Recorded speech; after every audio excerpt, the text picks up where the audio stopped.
سلامونه دوستانو، په دې هیله چې تاسو به راته روغ جوړ وئ. ګران ملګرو، زه یم سیدالله حسن منزلپي، تاسو ته د یوې نوې ویډیو سره راغلی یم.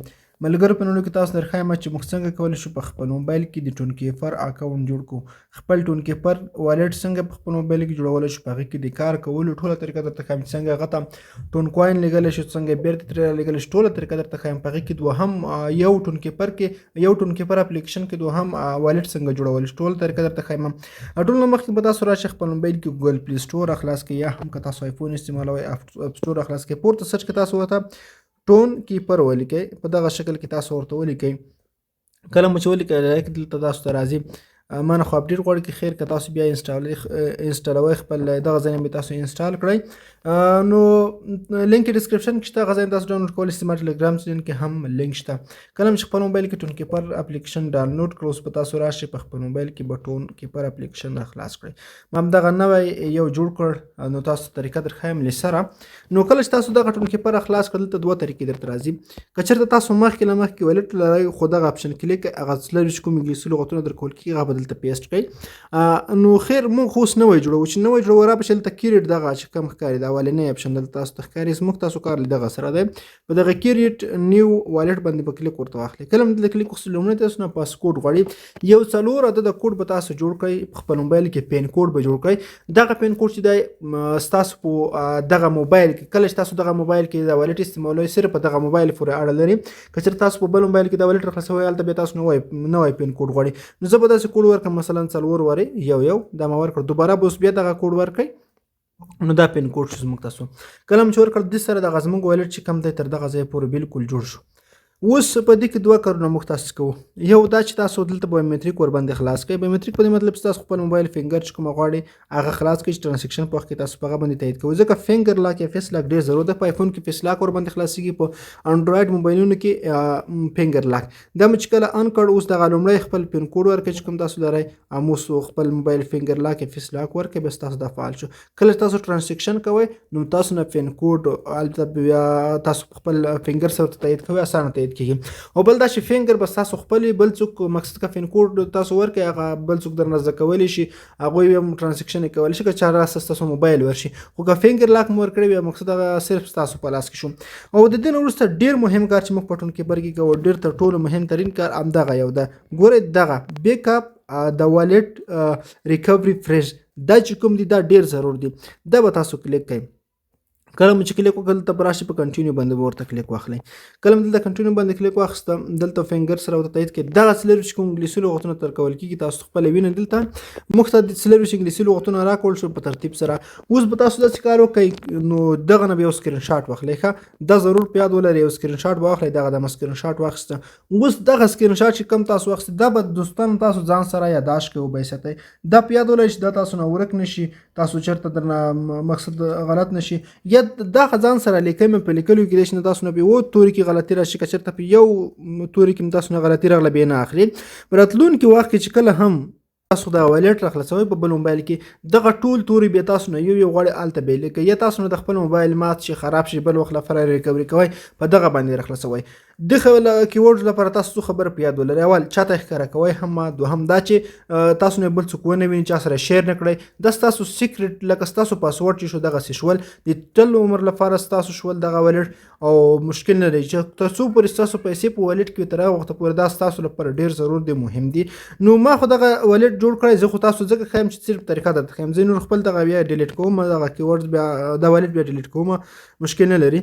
نو دلته به تاسو راشئ، په چیک بیک اپ باندې به کلیک واخلئ. اوس چیک بیک اپ باندې مو چې کلیک واخیسته، اوس په دغه تورو کې موږ نه څو عددونه غواړي.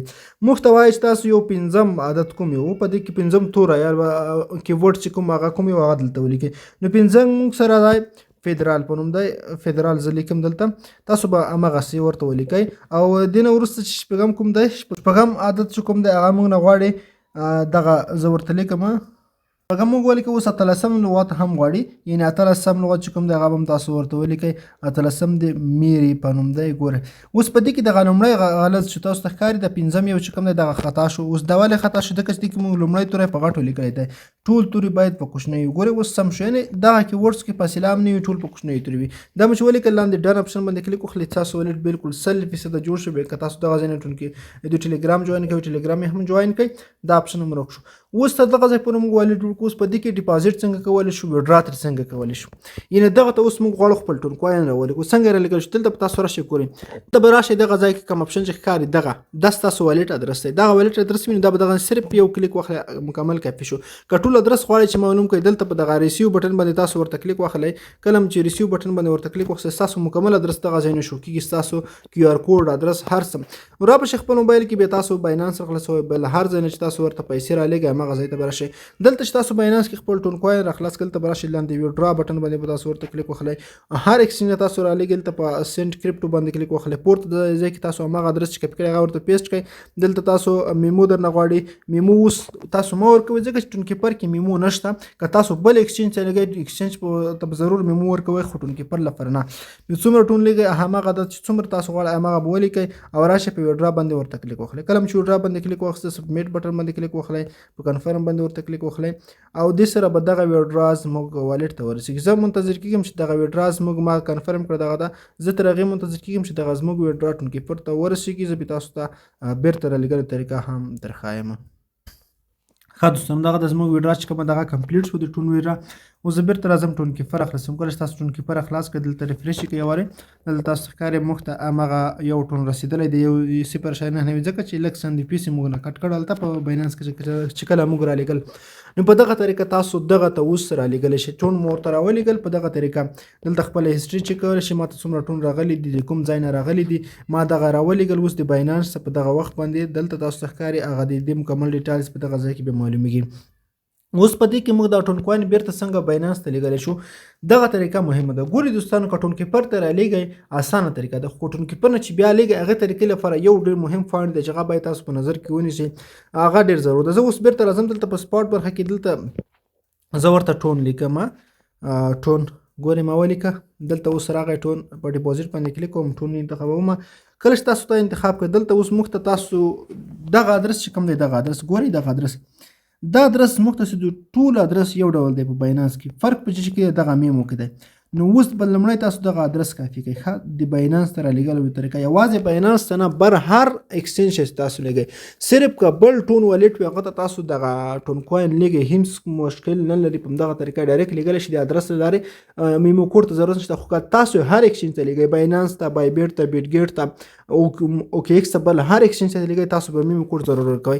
دلته به راشئ، په دغه سینډ بټن باندې به تاسو ورته کلیک واخلئ. کله چې سینډ باندې کلیک واخیسته، اول سر کې به تاسو ادرس ورته پیسټ کړئ. دوهمه ښه نه وینئ، دا ډېره ضرور ده ځکه چې موږ یې باینانس ته لیږو، یعنې چې باینانس ته یا بل ایکسچینج تاسو لیږئ، بیا به د میمو کوډ ضرور ورکوئ. دغه کوډ دا به دغه ځای نه تاسو کاپي کړئ. ښه، دا مو چې کله کافي واخیسته دلته، ښه، دا به راواخلئ، دلته پیسټ کړئ. دا مو چې کله پیسټ کړ، وګورئ موږ تاسو دغه بالکل ورکړل، راشئ په کنټینیو کلیک وخلئ. ګورئ دوستانو، که چېرته تاسو دلته څومره اندازه تاسو لیږئ، اوس دغه ښکاري، دغه تاسو ته ښکاري ماکس باندې کلیک وخلئ. لږ اندازه لیکئ هم لیږلی شئ، دلته په لیکلو ورته ولیکئ. که ډېر لیکئ بس ټول، که مقصد تاسو یو ټون لیږئ، نیم ټون لیږئ، چې هر څومره د سرې هغه ځای نه تاسو انتخابولی شئ. راشئ په کنټینیو کلیک ورته وخلئ. کله چې کنټینیو باندې کلیک واخیستم، اوس ګورئ دلته تاسو ته وایي چې خپل ادرس میمو کوډ چیک کړئ. دغه ستاسو ادرس دی، دغه ادرس ته یې لیږئ. اول څو 15 عددونه، 3 عددونه، 4 درته ښایي، اخري د ادرس درته ښایي. په دې کې مهم موږ تاسو لپاره څه دي، یو دا ادرس، بل دغه کامنټ کوډ دی. ګورئ چې موږ یې کله ایکسچینج ته لیږو، دا کوډ که چېرته تاسو ور نه کړئ، میمو کوډ د ټاک بیا تاسو ته ویډرا نه رسېږي د ټون ویډرا، ځکه چې که باینانس ته یې کوئ، باینانس نه چې والټ ته کوئ، د کوډ نه غواړي ځکه په ټونکیپر کې شته نه. خو د باینانس نه چې تاسو بل ټونکیپر نه تاسو باینانس ته لیږئ، بل ایکسچینج ته لیږئ، مقصد سنټرلایز ایکسچینج ته چې تاسو لیږئ، د کوډ به ضرور ورکوئ چې هغه ایکسچینج کې د کوډ موجود وي، دا به تاسو ورکوئ. که دا مو ور نه کړ، تاسو د ټون ویډرا نه رسېږي، دا په یاد ولرئ. که دا مو ورکړ، بیا درته رسېږي. راشئ په کنټینیو کلیک وخلئ، کنفرم باندې ورته کلیک واخلئ. کله چې کنفرم باندې کلیک واخیسته، دا ورته تایید کړئ او په دې سره به دغه ویډرا چې کومه ده لږ لوډینګ واخلي او سیده به باینانس ته ورسېږي. خیر دا به رسېږي. زه به تاسو ته یو بله طریقه وښیم. که چېرته اوس تاسو غواړئ په خپل ټونکیپر کې بل والټ راخلاص کړئ، بل والټ څنګه خلاصولی شئ، راشئ دلته پورته کونج کې تاسو دغه والټ بټن ښکاري، په دغه کلیک واخلئ. کله مو دلته کلیک واخیسته، ګورئ دغه ځای کې به تاسو اډ والټ بټن راځي، په دغه تیر اخر کې تاسو ته ښکاري، په دغه اخر کې اډ والټ باندې کلیک واخلئ. په دې کې اوس تاسو ته ډېر اپشن راځي، مقصد د نور والټونو بېله بېله طریقې خلاصولو طریقې دي، خو موږ تاسو څه کوو، موږ تاسو صرف دغه کار د نیو والټ سره دی. که چېرته تاسو دوهم پخوانی والټ راخلاصوئ، دلته کلیک واخلئ. که چېرته بل نوی والټ جوړوئ، په دغه اپلیکیشن کې دلته کلیک واخلئ. په دغه ځای نه اوس تاسو همغه طریقې سره ګورئ موږ بل والټ جوړ کړ. دلته تاسو ته ښکاري لږ لوډینګ اخلي. تاسو ته وایي چې کوم د نوم لپاره سټیکر انتخابوئ همغه انتخابولی شئ. ګورئ ما انتخاب کړ والټ نوم چې ورکوئ. دوهم والټ تاسو بالکل ورکولی شئ همدغه طریقې سره چې تاسو کوم یو خوښوي. مقصد دغه مو نوم ورکړ. په سیو باندې کلیک وخلئ. هغه اولنی زموږ بل والټ شو، دلته مو دوهم والټ جوړ کړ.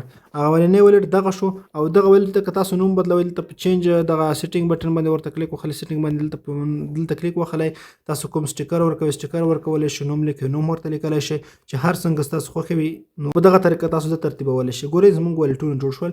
سمپل دلته سره چینج کوئ را چینج کوئ. اوس دغه والټ دی ما را خلاص کړ. ګورئ دغه دا مو ویډرا چې کومه دغه ورسېده. دا ځنې به صفر شي هسټري ته راشئ. زموږ ویډرا چې دغه باینانس ته ورسېده په دغه وخت باندې او تاسو ته ښکاري زما باینانس ته نوټیفیکیشن هم راغی چې ستاسو ویډرا بالکل کنفرم شو بیرته راغله.